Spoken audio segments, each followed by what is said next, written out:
Good morning and welcome to the Tales of the TT Live, powered by Podium Vodka, the spirit of motorsport.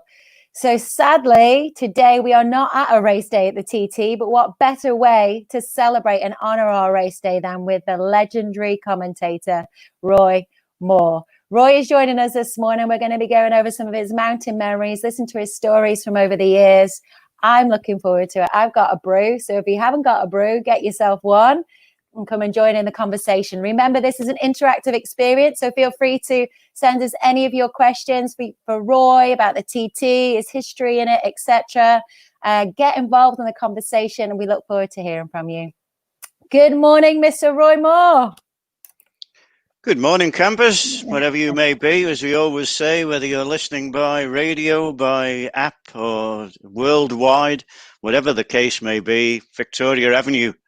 Well, one thing you could guarantee, there would be no racing today on the Isle of Man, which will probably cheer quite a few people up, I would think.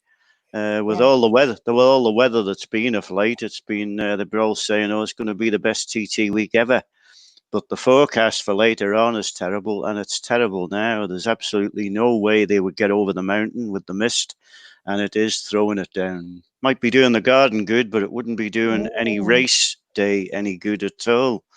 So Saturday it was wind. Saturday it was wind. That would have probably made a bit of an impact on it.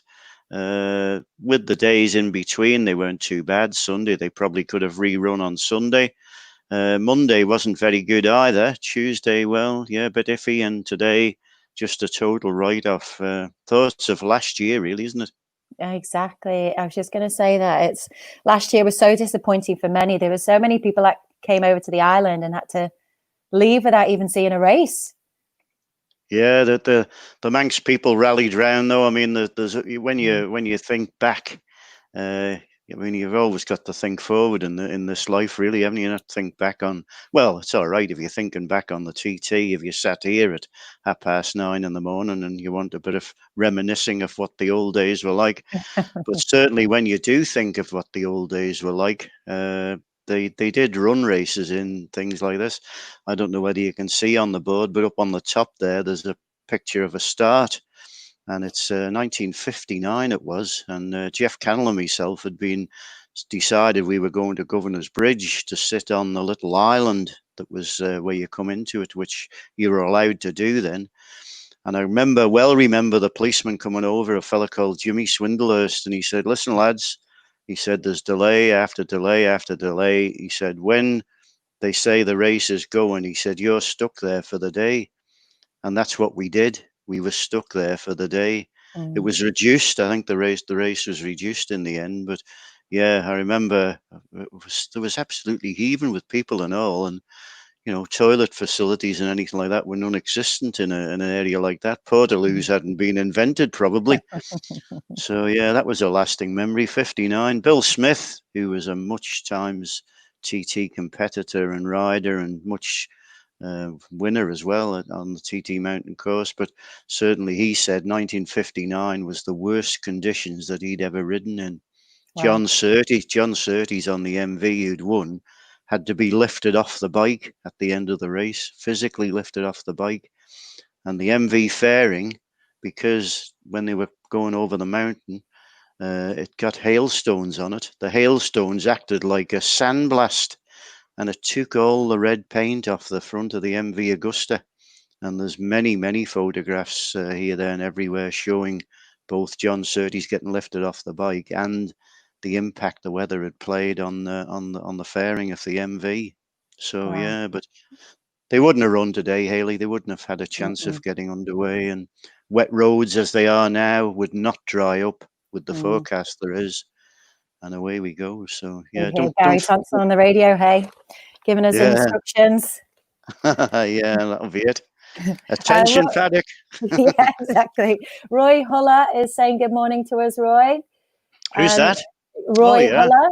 And Rob Cliff, good morning, Roy. Yeah. And so looking forward for the TT fix. Thanks from Rob Clift, which is great.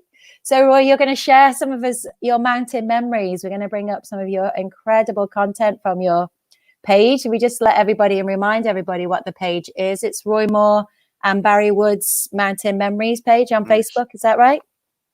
It is, yeah. We've had we were absolutely inundated when the shutdown was on. Like, obviously people were in the house, so we were keeping in contact with them. It has gone a little bit quiet now, but the stuff that's coming up is quite quality. And we put this on the other day. It's I think an Australian rider. His name I can't remember, but it shows the casual way that the pit stops used to be. Now, if you were there in 2020, I'm pretty confident that Peter Hickman and Dean Harrison would be within fractions of your back wheel at about 170 mile an hour. So it's changed. It has changed. And this was one of the things where he's obviously come in for fuel, because the fuel would be put in from fillers which are attached to the existing concrete posts that you see now. That hasn't changed. The small stepped wall along the front has not changed either. It is still the pits, as we call it.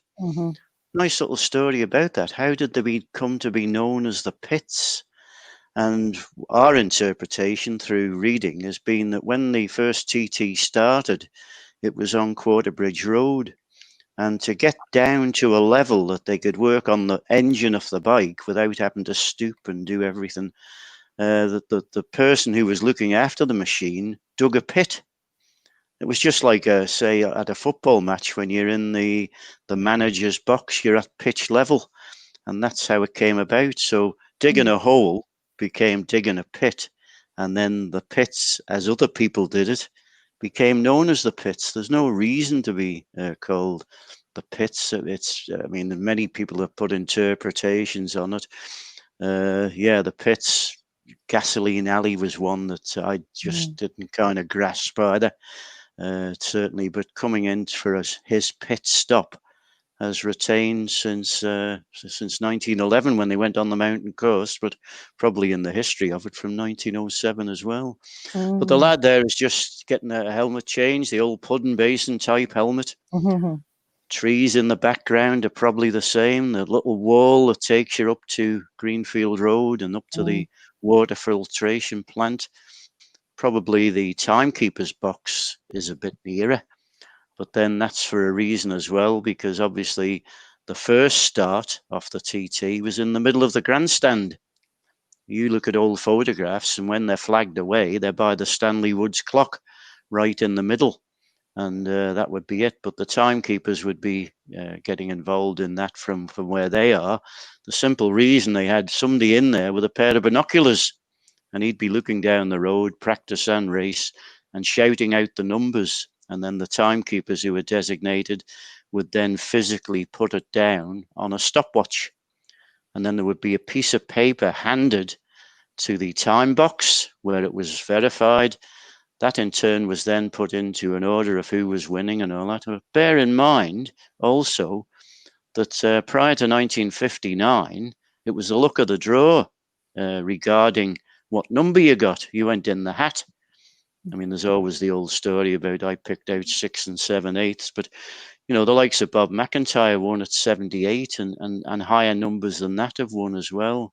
It was only in 59 when it was they were talked about seeding that certainly they started off that the faster men went to the front. So across the line in the middle, they would go. Just imagine that bike there doing 6-7 laps of the TT mountain course. And the brakes would be absolutely red hot, and they couldn't stop. That was the problem. They would flash over the line, so to speak. The return road, which they use now and do the burnouts and high five the spectators on the way up, of which you've been part of, I think, when Dave Johnson got on the podium. But that was only relatively new. I think that was about 1986 or something like that that was built. Birch Brothers built it. Keith Birch did all the brickwork on that, and they left the central part of the wall and then put angles on it so you went through. But again, when you're talking about part of TT history, that's where I'd be only 5 or 6 years of age, but we were in the frontage of a nursery called Hotchkiss's, which was next door to the cemetery. It's now Mountain View in its estate. And the boys couldn't stop, so they would be coming down. Inevitably, what happened was the mechanics would rush down the pavement or the parapet to them, grab the bike, get him a fag, and then they turn the bike round, and then they'd push the bike back up with the rider by the side, and there'd be handshakes and hand slaps and all that. And then there would be others coming down the same way, passing. I'm not quite sure the year that they transferred it over, but it would be after the new grandstand was built, because the old grandstand was very, very close to the pits as they are shown there.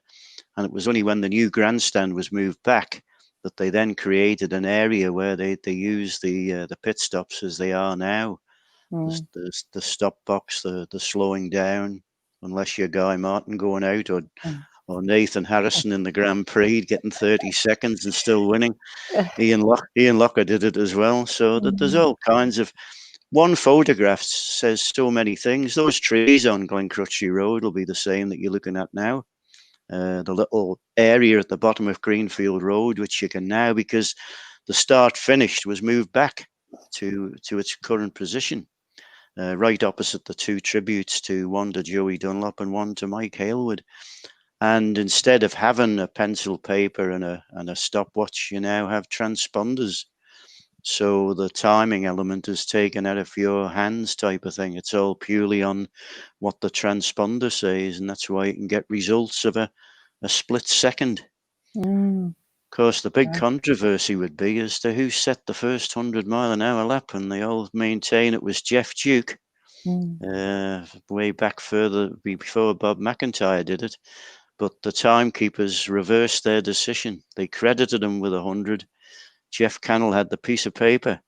Would you believe? Wow. Misfire. They had the piece of paper, actually, which said credited 100-mile-an-hour lap, and then they reversed it. This is a beauty, isn't it? Tom Herron, and I don't know who was in the front of that. Was it Pat Hennon? I think it was. The American rider who came over was the first to go under the 20-minute lap. Unfortunately crashed at Bishopscourt and never rode again. But Tom Herron, he would have been a superstar. Lived on the island. He came to live on the island like many riders do. But that just shows you that the way the spectators, that was prior to the estate. You were an Onken resident. You'll remember Birch Hill and all around there. That was the first start of the Onken development. And then it just progressed out further, and the big firm came in and destroyed all the fields round there, which I remember. There was a little lane that came up from Cronkerberry Farm, and my fellow partner in crime, Barry Wood, that was his and his mother's spectating area, Bedstead Corner. He's the world's leading authority on Bedstead Corner. He can tell you everything about it, what happened, who crashed, and everything. So yeah, nostalgia is a wonderful thing. I mean, you go back, you're always apprehensive, aren't you? You know, really, when you say, "Oh God, here he goes again, bloody yapping on about the old days." The old days. We're not in the old days. We're in the modern days, and he should be on his digital phone and thinking. But no, hell with that. I mean, they've got men. I know they've got men on the moon, but. I'm just going to share some comments with you, Roy, if that's okay. So we have Roy Huller has actually got a question for you. He's got, oh, lovely. Do they still use the stop box? They did. They had a physical stop, but now it's a slowing down box. If you can, before they had to stop, and there's again many photos there with people with the back wheel up in the air. Phil McCallan, I remember. God, he was nearly vertical with trying to stop in the stop box, and then somebody would give you the nod. Yes, you've stopped. You can go. At one time, would you believe, you could come in as quickly as you wanted, or felt as though you could stop, and you could go out as quickly as you wanted. But there was a few very near misses, and when you bear in mind that you've got about 7 or 8 gallons of fuel in a container, you've got two bikes colliding, which got fuel in, there's sparks, there's muck and stuff flying about, and there was a couple of near misses. remember Steve Cull going on fire once on a very, very expensive piece of machinery as well. But we weren't there. We only catch up later on what had happened. But yeah, they do now allow you to kind of slow down to what is considered a reasonable pace, and then you can progress down. But your exit from pit lane is controlled. That's controlled by the light. The well-known incident with Guy Martin, a fraction of a second, and he got 30 seconds, and it cost him the race, and he wasn't very happy. And it's on, I think, Closer to the Edge, the film. Yeah, well, he's trying to be consoled by Moffy, who he wasn't too happy. No. Oh, it's a great film, that, isn't it, Roy? It looks stunning. Yeah, we got involved in that. We did a bit of actual. They took commentary from it, and then we all met together somewhere and fiddled about with putting bits in to suit the situation. If you, how would you say? What do they call the people that do it? The coordinator or something like that. You could probably pick up on it and say, well, what the hell is he at Ramsey Airpin when he's going through Kirkmichael? But fact of life in it. It's a good watch. There's no doubt about that. Yeah. I've got Julie Head here, Roy, saying, love hearing all your stories and history of the TT. So interesting. I could listen to you all day. So good. Hi. Yeah, I'm not getting paid enough to sit here all day. So I think we'll just do the hour. There's another classic shot, isn't it? You know, I mean, yeah, we always knew it as Bray Hill and Brunswick Road, and then the bit between Brunswick Road and the next bit is Selborne Drive. And there's another interesting fact in it: a flag marshal on the left-hand side there, standing up on, well, my left-hand side, the photograph's left-hand side. A flag marshal stood there with a white coat on, and in the old days, you'd probably have Dunlop or Lucas on it, whoever would pay the most money for sponsorship. And if you look at the old photographs, well, then you see the flag marshal being in a prominent place.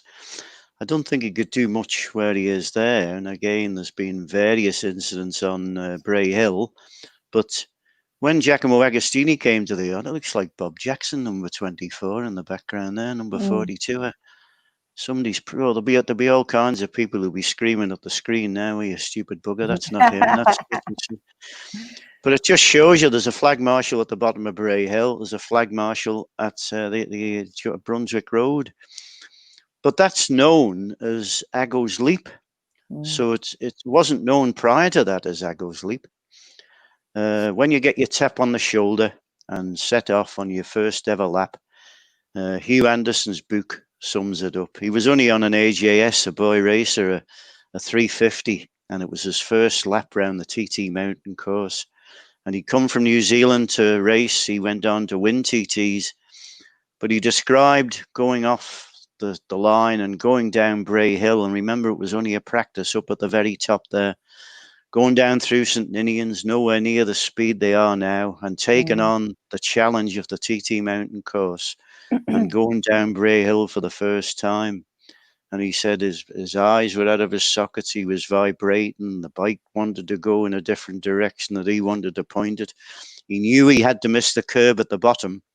And then even on a 350 all those years ago, the front would go light as it came over the end of Brunswick Road. And he said, you felt as though you were going off the end of the world. And he said, it's something I never, ever forgot, even though he went on to go down there a lot quicker in later years. Certainly that first time that he went down. And I'm sure that must be for everybody, you know, whether you're a newcomer in the Manx Grand Prix, a seasoned TT campaigner, and the speed that they're going through there now is unbelievable. But Giacomo Agostini came on the MV as a teammate for Mike Aylward in '65. And for whatever reason, the Italians were very flamboyant. Good lovers and all, I believe. I don't know whether you've had any experience of that, have you, Hailey? I've heard on the grapevine.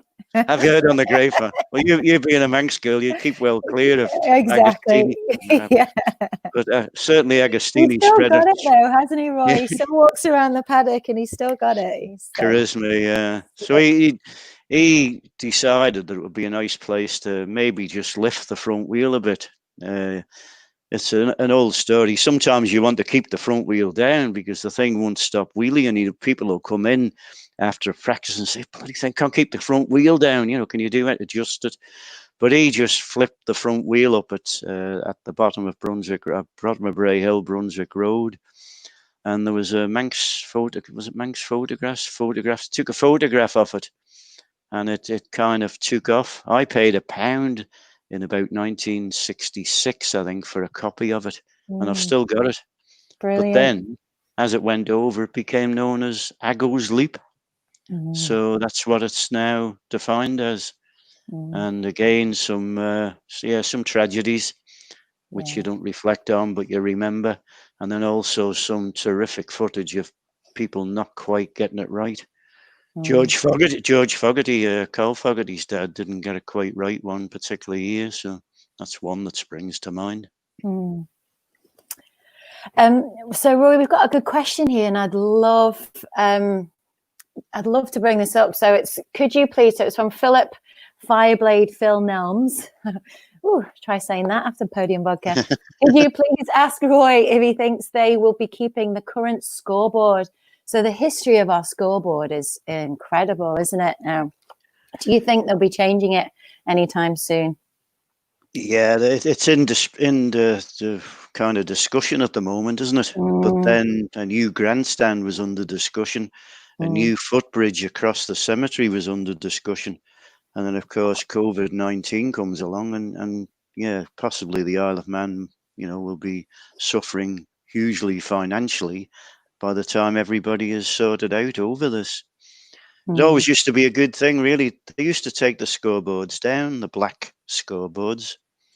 They're a bit like Trigger's brush, really, and only fools and horses. They're the same scoreboards, but they've had different wood added over the years.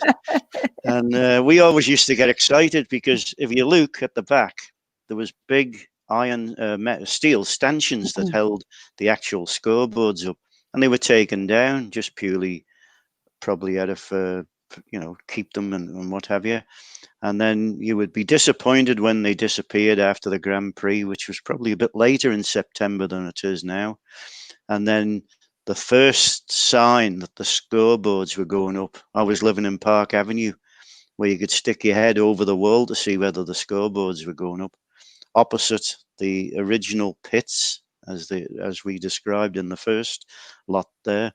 And then the scoreboards would go up, and you knew you weren't too far away from it.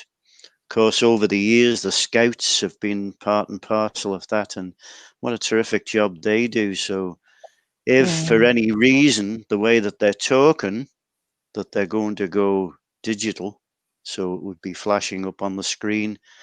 There'd be two things of thought over that. The Boy Scouts would be made redundant. They would probably set it a bit further back. And would it take away the atmosphere from 1911 to 2020 of the atmosphere of the TT? I don't know. It's a tricky one. Of course, they had to put the big concrete support in front for the obvious reason that we talked about before. The boys are now whipping through there, and you can see it on the little speedometer at the top of the scoreboard what they're doing. And dear me, you only have to be. They used to walk across the road. Everybody used to kind of wander across the road and wander back up to Governor's Bridge, and bikes would be flashing past. Not politically correct now. You can't do it. So yeah, I don't know. The whole It'd thing. It'd be a shame, wouldn't it? It'd be an absolute shame if it weren't, because of the history and how it looks as well. It brings so much more character. That's Not it. that it really needs it. So tell us a bit about this, Roy. The story. Well, if you look at the side of it, it's a bit sad, really, because sidecar outfits from when I first remember them were sit up and beg. Max Doibel actually sat on a kind of quite a high bike with a sidecar on the side of it. And then as things developed, I think it was Chris Vincent and one or two others said, well, if we're lower on the ground, we'll go quicker because there's not as much air drag on it.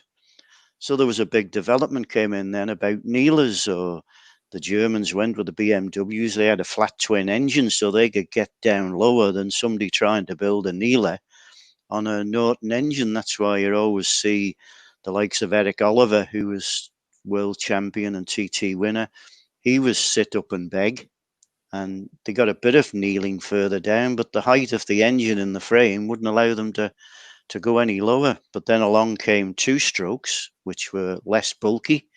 So they tried to go lower and lower and lower. And I'm not quite sure of the name of this, but there was a little story popped up about it. They did have an incident, as they call it, round the course. And it was a simple incident in the fact that they went low as they could, but the TT mountain course is very bumpy. And we put an article on there a couple of days ago about me spectating just before Schoolhouse Corner. And there was a German rider called Gustav Papp who came in. We were watching because I was working at Ramsey Golf Course. And he went down the road at Schoolhouse Corner. And the simple reason was his was a low outfit with a Koenig or similar motorboat engine in, which allowed them to go even lower. And the whole thing just dug in to the ground. And unfortunately, that's what happened to that particular machine. They were top men, Fowler Yamaha, Dennis Trollope sponsoring them. Yeah, maybe it's not policy to mention, but if you went into Roy and Barry's site, it's well recorded. But the real main reason was when you look at the front of that outfit, it was too near, too low. And from that point, or very, very shortly after, they introduced a block of wood when you went to scrutineering, and your machine had to be that height off the ground to qualify to go through scrutineering. So it meant hiring the fairing up to accommodate that. The wheel remained the same and everything underneath it, but it just stopped that. If you hit a really bad bump at a certain place, that it would dig in and have a bit of an incident. So that was the way that one worked out. If I can ask you about these suits, Roy. So there's the leathers. There's a couple of little bulges going on in the leathers there. Are they butt naked under those suits? What do you think's going on? It's not a subject of a really tackled, so to speak. These guys, they wear protectors now, don't they, under the suits? They do wear, some of them wear their all-in-ones, but I think it was back in the day, they probably you wonder when you talk about it. I mean, you wonder how they ever started a family when they finished racing, really, wouldn't you?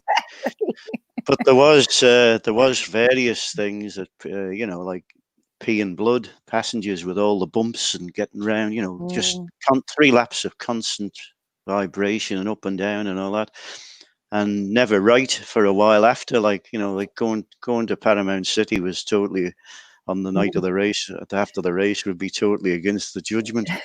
So things like that, yeah, it could be. Did you see that thing on that Britain's Got Talent or something the other night, where the fella came on, got a bit excited when he was singing, and they centered the camera on him. So maybe it's not the last. I don't think it's the first thing that's going through your head when you stood there ready to do 37 3/4 miles of the mountain course on 3 laps. But just admiring the leathers, Roy. That's just admiring the leathers. Yeah, well, that's it. Yeah, that would be it. Streamline is that, as George Formby would say. Streamline.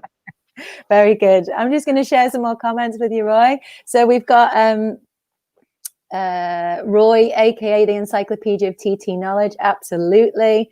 Great to hear your stories, Roy, from Gary Williams. And also got a couple of questions. So Gary Williams asks, can you remember some of the makes of the Traveling Marshalls bikes?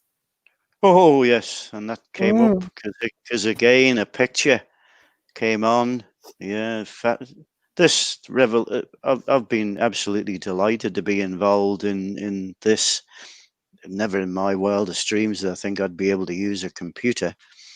But there was a picture of Cuppa Killip going over Ballaft Bridge on a Triumph Triple, one of the Triumph 3s. And instantly it came back. Somebody had, no, that wasn't that bad. It was another fellow who was in the Traveling Marshal team at the time. This is how it works. This is how it can, reflect on it. So everybody, I think that's Kipper, you know, oh, that's his belt. And then his daughter came on, said, oh, that's that Bell helmet that he bought. So it must be 19, whatever year it was. And yeah, that's definitely me dad going over and stuff like that. But we had Kipper on about it when you're talking about all the kind of makes of bikes and all that. They rode some rubbish round, like, you know, they were given bikes. There was no kind of, now they're supplied by a well-known firm called Honda. And they do it for obvious reasons, for publicity and that. But they virtually just went round on all kinds of stuff. They had AJSs and stuff that were about like 90 mile an hour in a straight line. One year they put them on the Honda Goldwing touring bikes, and that didn't go down too well because the marshals are quick. All the fellas who'll do the marshalling are very, very quick. But going back to that story about the Triumph, I can remember, you know, your Triumphs and as I say, a mixture of stuff. BSAs came into the equation because the factory would supply 6 machines, 7 machines, 8 machines, whichever they wanted. And then for the publicity, so they had BSA Spitfires and everything like that. But then somebody came back with a photograph on. This is my traveling marshal's bike from that era. This was one ridden by Jack Harding. He was a well-known name on the traveling marshal scene. And he said I bought it when it had finished doing the marshalling at the TT, and I've still got it. And yeah, it was just one of those things. But they upgraded now. They did the RC. Did they do the RC30s? But certainly the Fireblades that the Honda travel with them now, like the boys can use them really well because they've got to get to incidents as quickly as possible. Yeah. Lovely story about Kuo, and he was a traveling marshal just for 1 year because he couldn't handle the side of the you know what they have to do. Just bear in mind that people will say, "Well, not great being a traveling marshal. You set off and you can go like buggery around the TT mountain course and nobody bothers." But you've got to go to incidents, and some of them aren't very pleasant. Some of them could affect you for the rest of your life. Yeah. And that's what happened. And Goo was telling the story. He got the call to go to an incident up round the hairpin, up round my Waterworks Tower Bends, and he knew, I think it was Halewood and Hocking or something, were on their way into Ramsey, and he was putting his helmet on as slowly as he could and waiting for them to see them coming round Schoolhouse Corner, and then he couldn't delay it any longer. But he knew full well that he was going to be going on a slow bike up to this incident, and there's a possibility that Halewood and Hocking on the MVs would be going either side of him, because they've got to be very conscious of who's round about when they're going to an incident, and they could cause an accident by being in the wrong place. But yeah. We've got a few of the boys on tonight, actually, the traveling marshals. We've got 3 of them joining us on the show at 6 o'clock, so I'm looking forward to hearing some of their stories. That'll be good. Who have you got lined up? We've got Jim Hunter, Johnny Higginbotham, and Paul Hunt. Yeah, very good. Paul, yeah, star man, my neighbour in Spring Valley. Yeah, how ironic that you mention his name, and then just a bit further down the road is where he had the accident, which put him in the position that he is now. And there was absolutely no reason for it. The practice had been cancelled, and Paul was just doing his duty, going back to base, and then something happened between Windy Corner. Now there's a very interesting photograph to say in a visual way straight away. That was Windy Corner. Just have a look at it now. It's been widened. And the simple reason we mentioned the other day was that it was widened for road traffic. There was a number of incidents at Windy Corner because people going too quick coming from Douglas would run wide into somebody coming from Ramsey. So they've given them plenty of room now, and the same at the veranda. But yeah, Windy Corner, yeah, one of the most famous photographs in TT history. There was an Italian came over called Ombono Tenny, and it was before my time, I hasten to add, but the old man always used to kind of go a bit weak when he saw this picture of Ombono Tenny coming out on the guzzy of Windy Corner, exiting from there. Used to be a good place to do signalling. Put the boards out because they would be getting the information from the bungalow, give them time to put a chalk a position and a difference on the board and the way. But again, how things have developed over the years. You're not allowed to do it now, health and safety, and you're not allowed to be in that vicinity just as you come out of Windy Corner heading towards the 33rd to do it. And yeah, it's a bit sad. George Formby in No Limit when he did the scenes where he was bouncing over the rocks, just a bit further down on the left-hand side is where those scenes were shot, between Windy Corner and the 33rd. Brilliant. But yeah, good I've one. got a question for you from Dan Mundell. What is your favorite senior TT race of all time? Woohoo! That's a tough one. It's a beauty in it. Yeah. I was at the bottom of Bray Hill in 1967, which I think, to fear of repeating myself, but that was memorable. Agostini and Halewood. Yeah, there's been some beauties, I suppose. Yeah, you'd have to be realistic. We've been listening. Well, I briefly listened to the reruns that they're doing on Manx Radio of races, and yeah, you get caught up in it. You think it's happening that day, and I was kind of so engrossed. Put the earphones on, not for any other reason, because the good lady be watching Coronation Street or something like that. So it served two purposes. I was entertaining myself, so to speak, and I didn't have to listen to that stuff. So that would be it. But the ones that spring to mind are the ones that you've been involved in now. I think the Peter Hickman, Dean Harrison 2018, where it was close all the way through, and yeah, we came to Ramsey and there was 3 seconds. Hickman was down.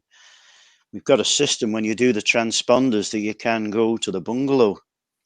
We were never allowed to do it in the days of certain lead commentators at the bungalow at the grandstand, because he maintained it was his prerogative to report the times through the bungalow. But the time they got to the bungalow, they still had a long way to go to finish. And then when Tim Glover came into being at the TT grandstand, we had a little natter and said, it's, can we kind of hang on a bit longer, report the bungalow? You'll still have plenty of time then from Cronknamona when the light comes on, when we hand back, to update with all your information, to build the tension up as they go through Signpost, Bedstead, the Nuke. And then the big thing, if it's going to be a very, very close finish with the computer technology, you'll be instantly then. So we all thought that was a good idea, but we got a bit excited in 2018. Hickman 3 seconds down at the bungalow, over the mountain at the Ramsey hairpin, over the mountain, which he's very, very good at, Peter Hickman. It was 0.8 of a second that he was ahead. And there was a bit of a difference on the time on the road. Peter Hickman starting at 10. Dean Harrison, I think, was number 2 on that particular occasion. So they had a bit of a wait to go on. Go back to the Manx Grand Prix, and you've got Bob Heath and Bill Swallow. These are memorable, started together. Because again, remember, in the old days, they bump started and they bump started in pairs. So there was no time difference between two people who started together. So that if they were on the road together, it was first over the line that was going to win it. And Derek Bryan and Craig Atkinson in the Manx Grand Prix, Dan Sale, Neil Kent down Glencrutchy Road, first over the line wins. My memory is not letting me know. I think Craig Atkinson won one. Dan got the better of Neil Kent in the end. And then another one that went over the line was Derek Bryan. Yeah, Craig Atkinson. Yeah, Bill Swallow. No, I think it was Bob Heath that just pipped Bill Swallow. And you're following that round. So they're memorable in that. But going back, I have listened to the rerun of Fogarty and Hislop, and it was pretty special. And that goes down in the annals of thing. And then maybe if Agostini had kept going and Halewood had won, that would have been equally as good. So maybe, senior TT. Yeah, we won't have one this year. No. Oh, we will. We've done a little race night for a select group of friends who will be listening in on Friday. A couple of races under the banner of the Grand Prix, and but you do believe this high profile business people are getting together on Friday night and chap called Darryl Collister has arranged it. And when you mention his name, have you ever heard the TTea Hall of Fame? Yeah. Yeah, well, David Collister was his granddad, and he wrote all the lines to it. And some of those things, cheers. Cheers. Some of those content of that song will stand the test of time. From the pioneers of yesteryear to the heroes of today, they're the men who made the records. They're the champions of the game, and their names will live forever in the TTea Hall of Fame. Let's share some more comments. Chris Jackson says, thanks, Roy, for making my day a lot better listening to your stories. And one other question before we go on to another fantastic pick from the website. Why do we not use the white man flag anymore from Roy Huller? The white flag. White flag man. Oh yeah, well they are on duty, but they're under the control of the marshals, and they changed it. It was always a bone of contention that the only people in the marshals who got paid were the flagmen, and once they had established themselves, well then they took a bit of shifting because they were standing there getting paid. There wasn't a great deal of animosity amongst it, but that was a fact of life that the flag marshals got paid. And they reacted in the same way. But then as marshalling developed with the Marshals Association, it wasn't a case of a fella getting up early in the morning and going out in his pajamas and standing somewhere and picking somebody up if he had to. It developed in, and again, when you listen to Cuppa talking about the early days of marshalling when he was traveling marshal, like there was all kinds of stories that came to light. They had one marshal between the whole length of the mountain mile, and he stood in a little box at the end of the mountain mile. And Cuppa, when he was talking to Jeff Callan, myself about it, he said the marshals called that the coffin. It was like an upright coffin. It was like Mr. Ed, and he was positioned there to deal with anything. But then, of course, as in the early days of health and safety, it's got to be now line of sight. So there's a lot more marshals come into it. So instead of having a white flag marshal, everybody has got power, but they have sector marshal and deputy sector marshals. For I don't know, it's just put me on the spot here about how many I've been told a few times, but like at Ramsey, we've got Dave Clark, who is the sector marshal, who's positioned at Stella Maris, and he controls by radio the deputy sector marshal who's at Ramsey Hairpin, who in turn is giving information through the Tetra radios now to people up at Waterworks. So I suppose in the early days, the flags will go out just the same, yellow, waved yellow, stationary yellow, to be obeyed, I hasten to add. Red flag will go out at that specific point when instructed. But they're not people with white coats. They're somebody in the team at Ramsey Hairpin or anywhere else who's designated to do it. So that would be the situation on that. It's so professional now, the marshalling system round. They have seminars and instructions and meetings all through the winter when maybe a couple of foot of snow and you don't want to drag yourself out to that. And they're all so efficient now, both the locals who do it and maybe, well, everybody who comes from across has had to go through the same training as well. But yeah, it was a bit slack in the old days. Many stories about, people maybe snipping over the side on the mountain and not being found because nobody had noticed them going over. Yeah, this is a chap. When you were younger and when we were living in where we'd moved from Park Avenue down to Prospect Terrace, and it was an occupation and an interest to go and visit garages, and the boys would come over for the Grand Prix. And Ellis Boyce, 1960, I think he won the Grand Prix. But we'd be scratching round garages. You either got tolerated or you got told to bugger off, whichever was the easiest. It all depends how you went about it. If you went up and started tinkering with the bike, well, then you were immediately down the road. But if you just stood there and looked at what they were doing, well, then fair comment, you picked up on various things, and that's where you pick up on the mechanical side of it as well. But Ellis Boyce won in 1960, and then he came back to do the TT, because the normal form was that if you won the Manx Grand Prix, you were classed as a rising star, and you would be sought after by sponsors to offer you bikes, sought after by people to offer you products, which you normally had to pay for when you were riding the Manx Grand Prix. But Ellis, somebody put on and said, it'd be nice to have a little feature in your column or Facebook page about, names that you would instantly remember, but nobody knew what happened to them. And Ellis Boyce is a classic example, runner up to Gary Hocking on the Works MV in 62 senior. Me and me dad were up in 1962 up at Keppel Gate selling pop and crisps, and it was you'll be too young to remember, but we were selling. The pop bottles was a form of money for the boys from Pulley and everybody else. But then these blooming cans came along, and the early cans, you had to have a piercer to get them to activate, the orange and the Coke and all that was in them. And we were up there selling pop in 62. Hocking and Hailwood were at it in that particular time, and certainly Ellis Boyce became the kind of worldwide known because he was runner up.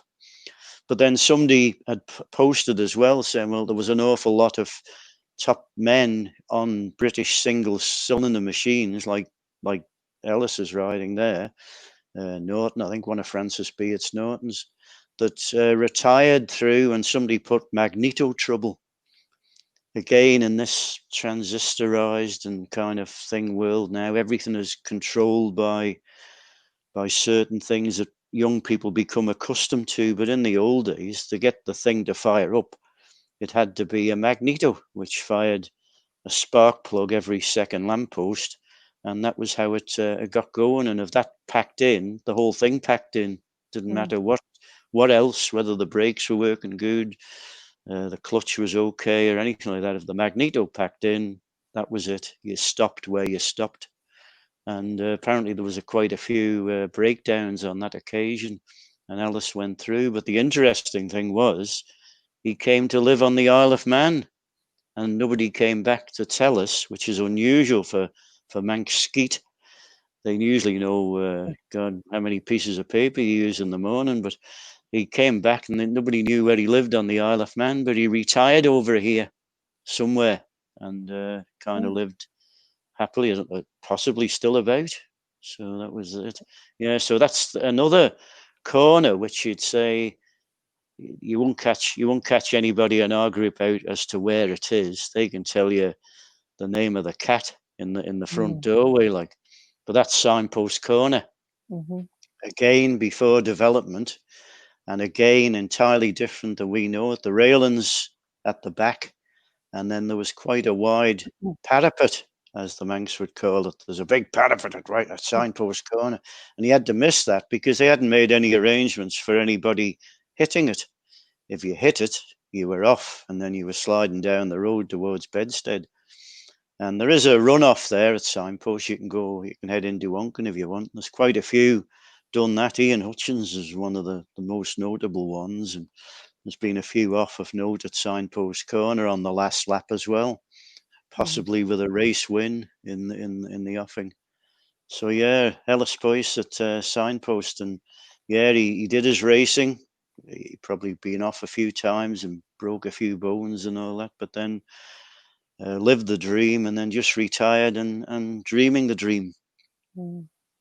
Magic. Wow. I'm loving this. So we have to finish in a few minutes. That's annoying. Okay, we're going to share a couple more questions with you, Roy, before we do have to close off. We've got Paul Carpenter asking what your commentary box is like. Is it all high tech or just like a home style shed? And any chance of a tour when he comes over in 2021? Yeah, well, things are up in the air at the moment. We're not quite sure what's going to happen, but yeah, we've had yeah, Ballacrane was on stilts, and then they put traffic lights in there as well.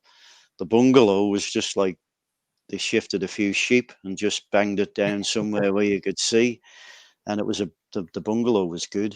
There was no luxury living there really. It was yeah, you've got to be very friendly with your timekeeper, because you couldn't put two conflicting personalities together because there's no room.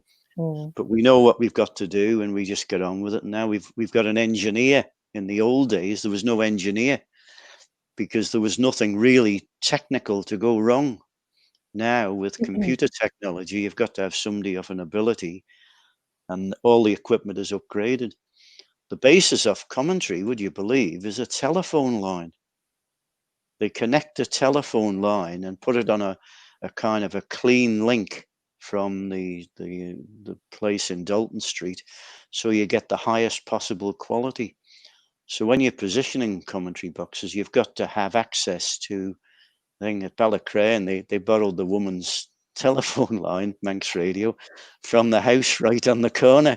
It's all right, missus, we just plug this in for a couple of days, and away you go. Like, just the same as when they did Timbled Fair Day. Charlie Webster, who got me into this thing in the first place, they had somewhere where they could kind of run with this little kind of thing and plug it in and get the Timbled ceremony done.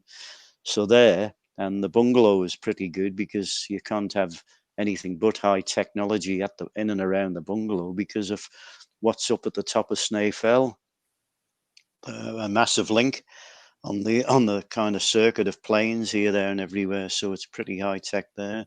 And Glen Helen is well set up as well, but it's not. It's home style, I can assure you. The grandstand is pretty well looked after, and then when they do the Sutton 100, when Tim Glover's down on the commentary position on the bypass, God, it's like going to the Ritz. They have afternoon tea and scones and all kinds of stuff. Very And good. he's always bragging about it. And there's me stuck with a dustbin as me blooming desk, putting notes on it across 4 ways in the open air if it's raining tough. Yes, that's always a bone of contention. Brilliant. Basic, I would say. Yeah. Neil Russell is asking, this is a great question, Neil. Most impressive first-time rider you remember at the TT or the Manx? Great show again, guys. Thanks, Neil. Yeah, that's a good one, isn't it? Because you've got to go back, haven't you? There's a fella on the agenda at the moment. If he progresses, James Hine. It would have been a delight to see how he would have got on this year, because he set. Because again, when you say rider, like Mike Hale with the boys, they could ride any bike. Like, you get somebody who could be a very good goer on a 600, and 1,000 is just too quick for him, and he doesn't perform the same. Halewood could jump off an EMC to an MZ to a Honda to an MV Agusta. He could, and then on the Ducati, which everybody thought, oh God, what's he doing going on a Ducati when Honda's the top of the range in 78? Jumped on a Ducati and won. But I don't know. Yeah, there's a good few, really, isn't there? Yeah, I'm very impressed with the likes of Dean Harrison now. When you see footage of how hard they've got to try, the things all over the place and the back end stepping out. It's an entirely different type of riding. The John Surtees, knees tucked in, swinging it left and right. The Jim Redmonds and all that. They were Bill Ivies. They were all good riders. And then, yeah, maybe towards the end of the 90s, you had a bit more aggressive style. The Phil McCallans hanging off the bike. David Jeffries was aggressive, an aggressive rider, but so quick. You couldn't help but admire him as well. And then that's kind of transferring through to modern thinking about how to get round quick. Although there again, on the site the other day, there was a picture of Halewood's boot in 78, and when you looked at him, you didn't think he was going quick, and yet he always wore his boot away on the right hand side, and he taped it up, and he had it taped up for to show not how hard he was trying. It was just the fact he wore it away. Yeah, Yeah. it's good question. Need a It's a bit great more time. question. Bit Yeah, more time. we can come back to that. And the final question of the day, Chris Holder, do you have memories of Roy Ingham and Johnny Lockett? Johnny Lockett works, works AJS rider. Yeah, Johnny Lockett, they were good. And I think his daughter or family now are kind of dialing in. It might be Johnny Lockett, yeah. AJS matchless rider works, because again, this is what happens, you see, when you won the Manx Grand Prix or involved. Those were the type of works rides you got offered, either if you were top of the range in Norton or the AJS matchless from Plumstead. Derek Ennett got offered, and Johnny Lockett. Roy Ingham, was he not from Australia? Possibly, I'm not quite sure.